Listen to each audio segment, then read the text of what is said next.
Today, all South African citizens live in a democratic society and have equal rights.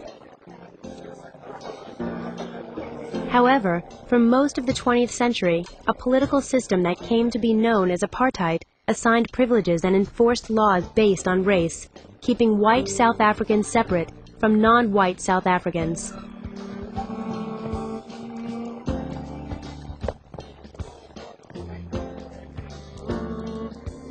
Black South Africans have lived with people of European descent since Dutch settlers began moving into the country in the 1600s. But white South Africans wanted to control the country. Beginning in the early 1900s, the government passed laws that established the legal segregation of racial groups, known as apartheid. Apartheid laws provided white South Africans with higher wages for the same jobs. These laws also evicted black South Africans from their land and made it illegal for black South Africans to travel anywhere without passes.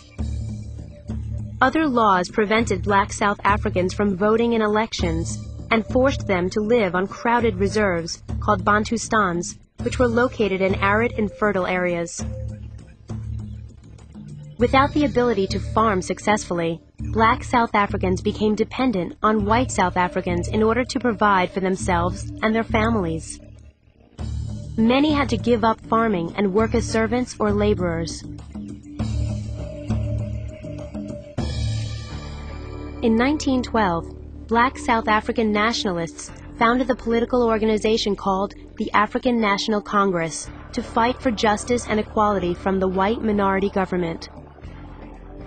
ANC members included a small number of white South Africans who were sympathetic to the organization's goals. But their efforts made the government more restrictive. In the 1940s, the white minority government cracked down even more and extended the system of apartheid. Members of the African National Congress believed nonviolence and legal means were the way to fight apartheid. They protested unjust laws with marches, boycotts, and civil disobedience, the refusal to obey a law. But South Africa's white minority government fought to preserve apartheid through arrests, threats, and violence.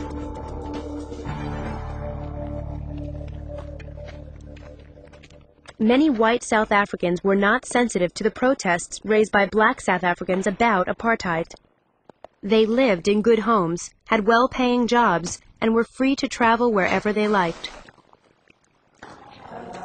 But for black South Africans, life on the reserves was a constant struggle.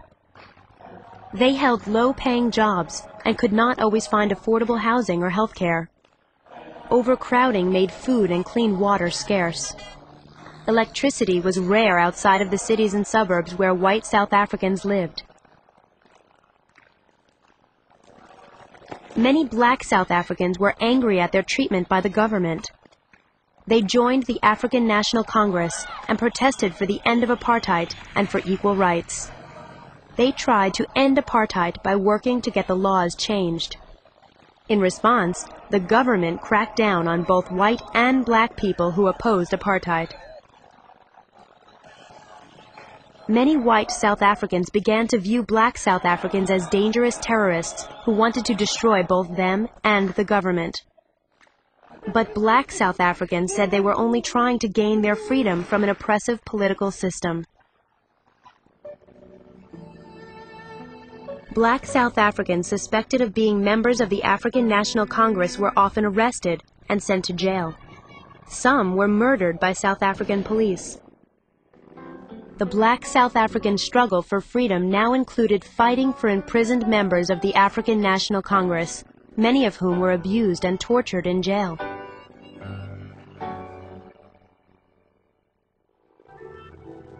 Despite many of its members being killed or imprisoned, the African National Congress continued to exist in South Africa, inspiring others to fight for an end to apartheid. In the late 1900s, reformers like Archbishop Desmond Tutu would use the African National Congress nonviolent tactics to successfully bring about change. Archbishop Tutu would help expose the horrors of apartheid to the world. He would call for the end of apartheid, an end to the government ban against the African National Congress, and the release of all political prisoners. The struggle that the African National Congress began in 1912 would not end until the South African government finally rejected apartheid in 1989.